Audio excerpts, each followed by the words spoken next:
Рахмат. Ата эми жаңы жылга арналган тост өзүңүз баштап бериңиз. Карабаса, балдарым.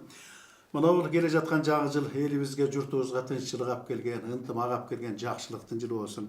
Ушул жыл үй бүлөбүзгө баарыбызга ден соолук алып келген. Биздин үй бүлө үчүн ак жолтой, жакшылыктын, ийгиликтердин жылы болсун, балдарым. Карабаса, келгиле. Кана, кана кел ага, келгиле. Кел ага, ал.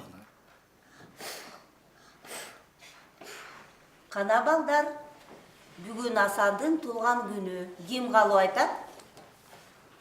Данияр кел. Асан, туған күн менен құттықтайм.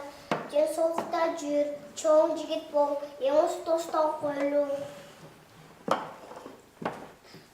Эми бакыт. Амин. Кудайым Асанга ден соолук берсин. Өмүрүн узун кылып, ата-энесин сыйлаган имандуу, адептүү, тартиптүү балдардан кылсын. Жараткан бизге пайдалуу билим, мазмундуу өмүр, берекелүү урус береке. Бардык үй бүлөлөрдө тынччылык, аманчылык, кененчилик, иман болушун насып. Амин.